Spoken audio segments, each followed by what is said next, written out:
A welcome to our Sunday school. Our very first chorus is one that two little girls yesterday were overexcited about having to sing, because it's their one and only chance they get to shout at me.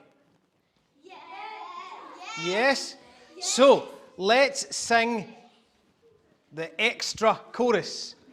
And we'll sing it through twice. The first time you're going to shout at me, the second time you're going to be nice and quiet and you're going to whisper to me. So we sing the little bit at the end as well as the word extra.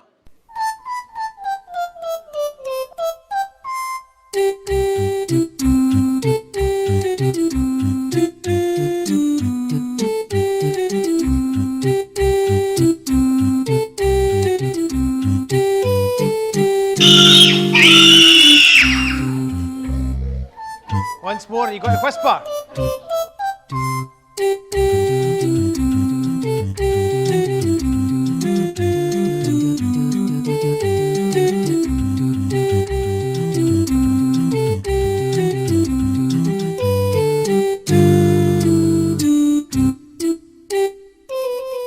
I'm impressed.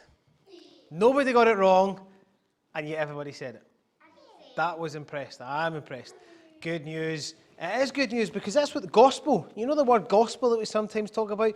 Well, the word gospel just means good news. And that's what the Sunday school is all about. It's all about good news. The good news from the Bible. Now, who doesn't like the person sitting next to them? If you don't like them, too bad. You need to take their hand. Because we're doing take my hand and follow me. So take my hand and follow me with everybody's arms crossed. Are you ready?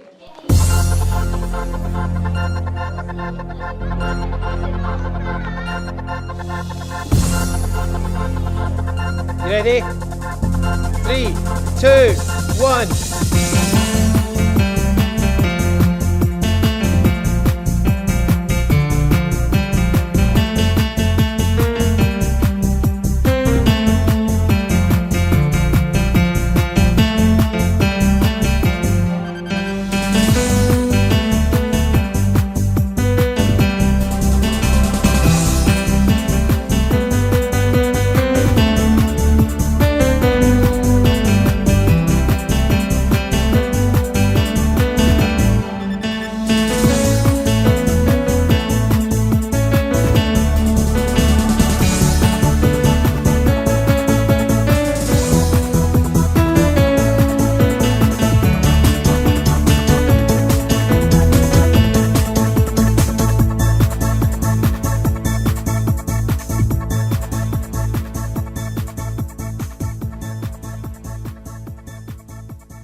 Let's do our new one then. You are my strength when I am weak.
I Know a Man is the next one, another favourite of mine, and one that we all know very, very well. So let's sing I Know a Man.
Books of the Bible.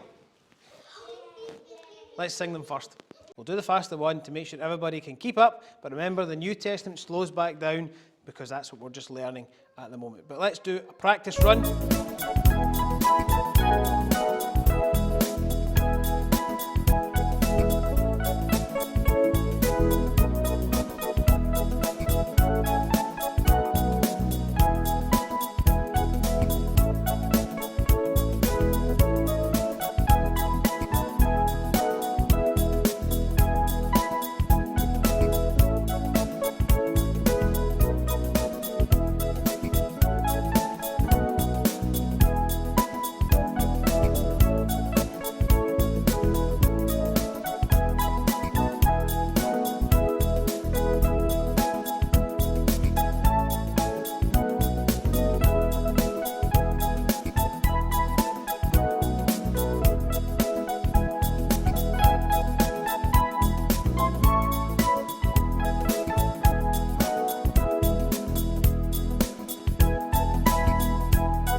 Let's say them all together, starting at the very start of the Bible.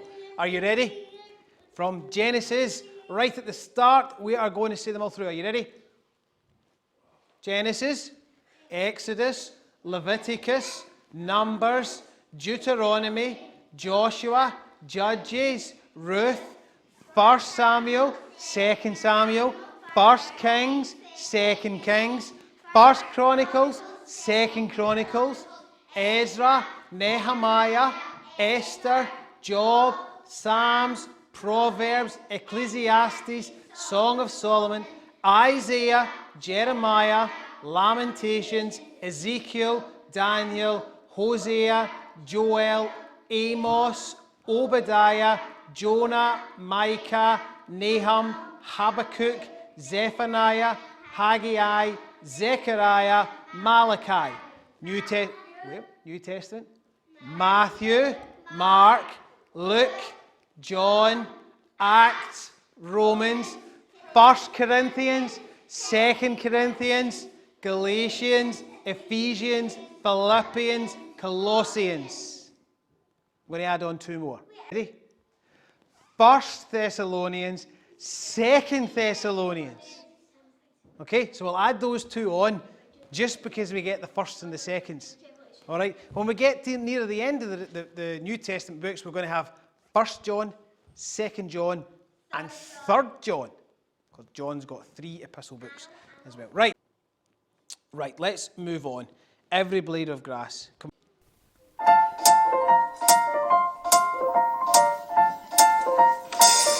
Every blade of grass, every sunset sky, every starry night, every mountain high, every single thing that your hands have made gives you glory, gives you praise. Every blade of grass, every blade of grass, every sunset sky, every sunset sky, every starry night, every mountain high, every single thing that your hands have made, gives you glory, gives you praise. And I want to praise you too, for no one is as wonderful as you. And I want the world to see that the God of all creation is a friend to me.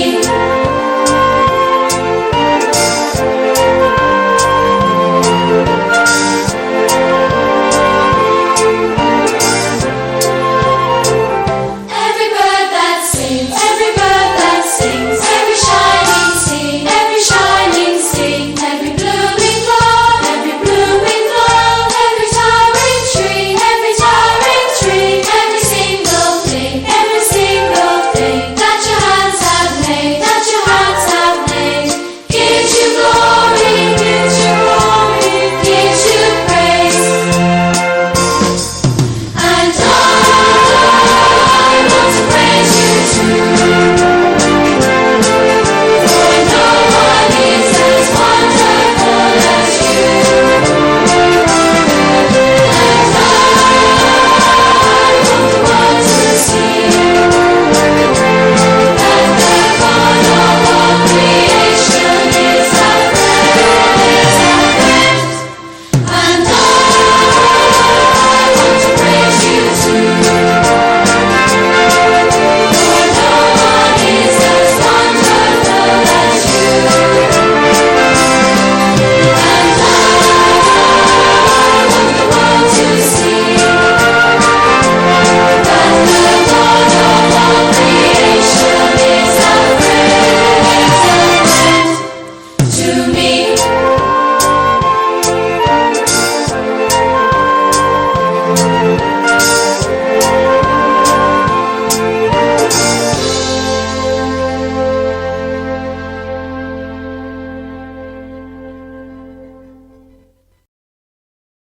Right, let's do our memory verse then to memorise just and, well, maybe next week we'll put in the second verse because this is verse 5 and we've got verse 6 to go as well because both bits are important to these 2 verses. So, trust, say it all together. Trust in the Lord with all your heart and do not lean on your own understanding. Proverbs chapter 3, verse 5. Let's say it through once more so we've got it all stuck in the sticky sides of our brains. Yes? All together then. Trust in the Lord with all your heart and do not lean on your own understanding. Proverbs chapter 3, verse 5. Right, we'll do the next verse next week. So, have a shuffle in your seats. Get yourself comfortable, because for the next 10 minutes, we're going to think about our story. Now, our next story is about the children of Israel again. And guess what? They're in captivity again. They never learned the lesson from the last time, did they? This time, we're thinking about a story this time. Not this time are they under the captivity of the Midianites. This time they're under the captivity of the Philistines.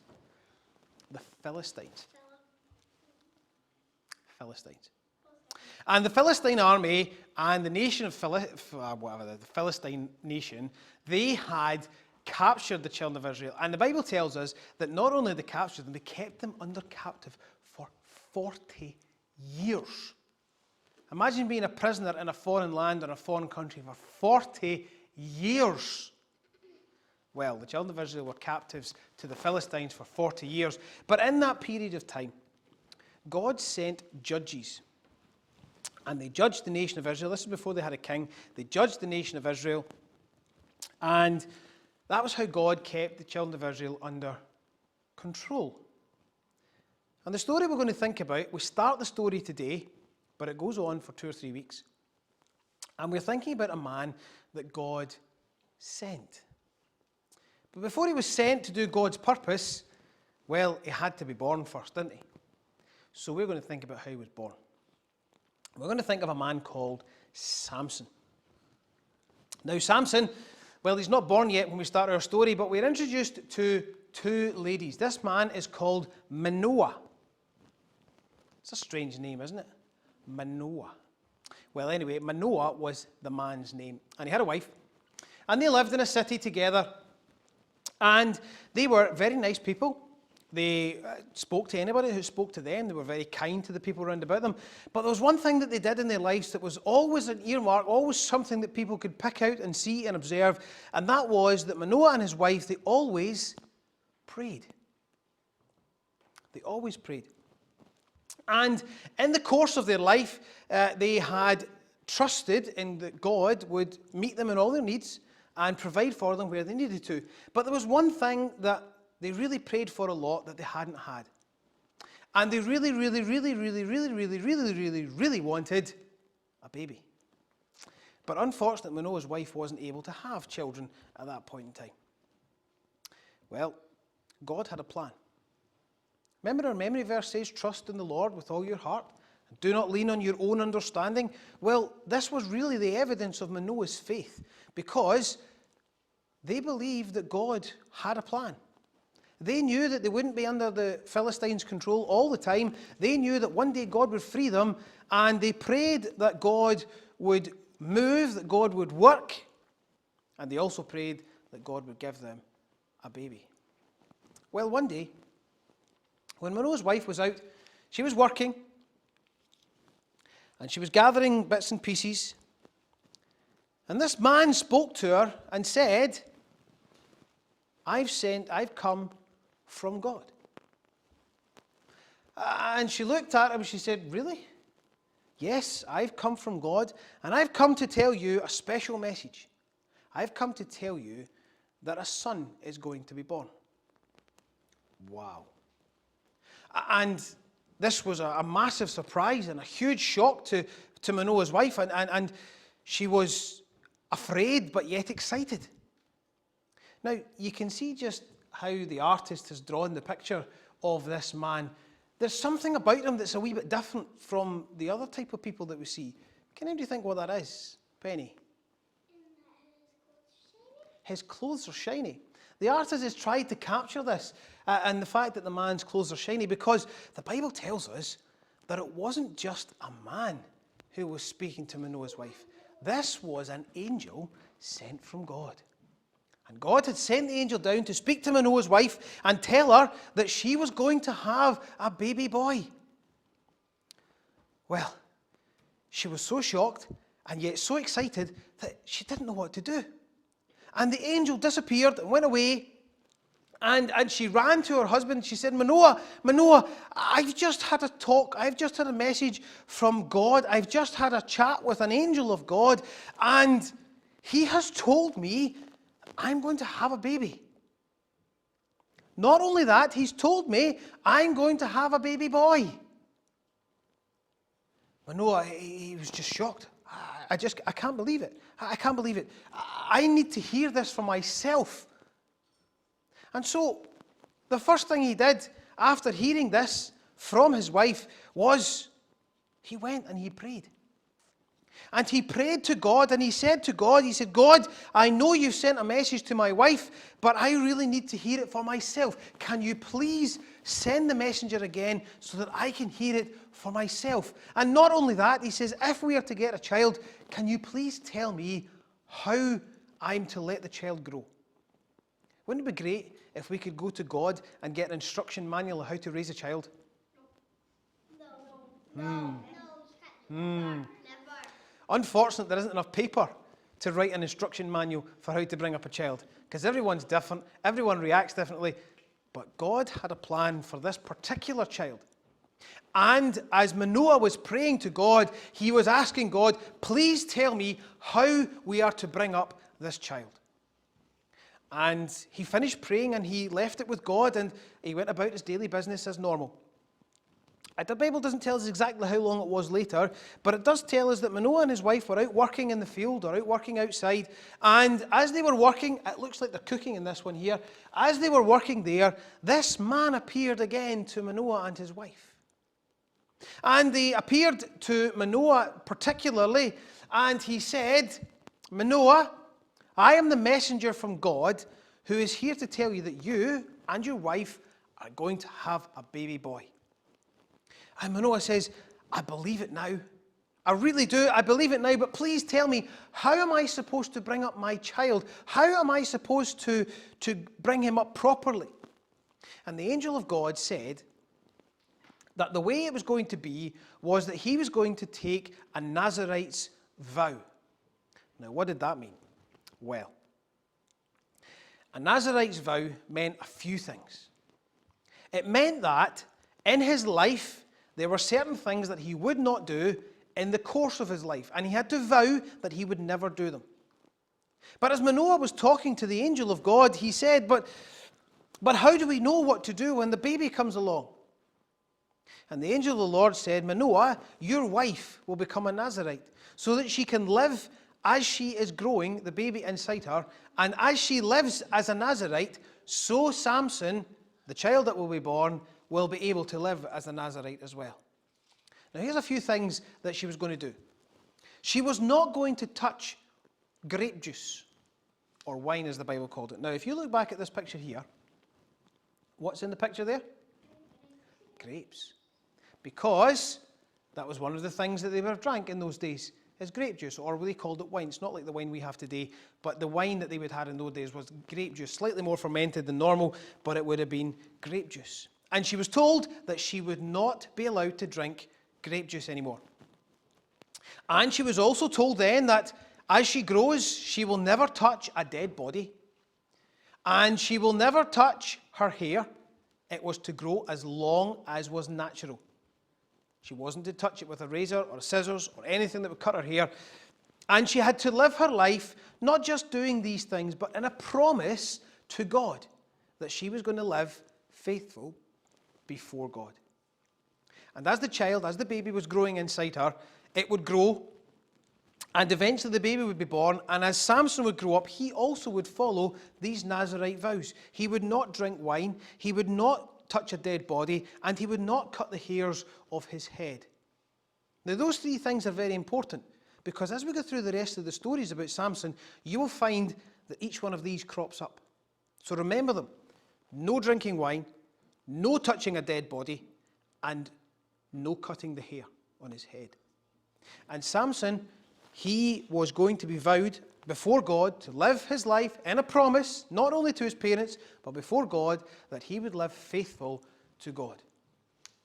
And Manoah said, I see that you look like an angel of God, and I see that you seem to talk what God has said. He said, I want to make a sacrifice. I want to take a kid, that's a goat, and I want to kill it and make a meal for you, and I want you to eat that meal. But the man said to Manoah, he says, even if I wanted to, I couldn't. Why do you think the man couldn't eat the meal? Because it was dead. He wasn't dead. He was very much alive. He was an angel. And the angels don't eat food from this world. They would have ate food provided by God. And so the angel of God said to Manoah, even if you did kill it, I wouldn't be able to eat it. But he says, I tell you what to do. He says, I tell you what to do. Take that kid, take that goat, and sacrifice it to God. I want you to offer 2 sacrifices. Now, if we didn't look at the sacrifices, but if we'd gone back into the Old Testament when Moses was there, Moses was given a list of sacrifices that had to be made. And there were 2 sacrifices that were going to be replicated in Manoah's day, and one of them was called the burnt offering, and the other was the peace offering. And the angel of God said to Manoah, if you want to do something, use the goat and offer an offering to God. Now, one of those offerings, both of those offerings were offered to God, and they were to be a sweet savour, a nice smell to God. And so instead of the angel eating the food, Manoah was going to offer a sacrifice that was going to be pleasing to God. And Manoah says, but how do I know then that your words are going to come true? And the angel of God said, well, you offer the sacrifice and I'll prove it. And so Manoah got the kid that he was going to get, and he prepared it as properly, and he had a wee fire set up with an altar going, and he put the goat on the top of it, and he offered the sacrifice to God. And as he was offering the sacrifice to God, the angel of God stepped into the fire and rose up as the flame, as the smoke, as the thing vented up to the sky. So the angel of God went up with the flame into heaven and was never seen again. And Manoah and his wife, they were scared, because as they saw it, they thought, we've seen God. And the Bible tells us that if we've seen God, we'll die. But Manoah's wife said, well, hold on a minute. If all these promises that have been made by the angel of God are going to be true, how can God then kill us? If God had wanted us dead, he would have killed us, but God doesn't want us dead. We haven't seen God, we've just seen the angel of God. And so Manoah, his heart doubted a little bit about the words of God. But his wife was absolutely convinced that what the angel of God had said to her was going to come to pass. And she was not afraid of what was going to happen, because God had promised her a son that was going to be called Samson.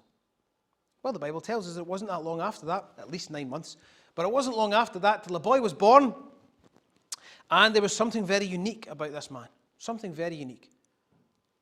Not only was he good looking, not only was he a Nazarite with long hair, but he was a strong, muscular type of man. A bit like myself. No. Why is Jimmy laughing? No.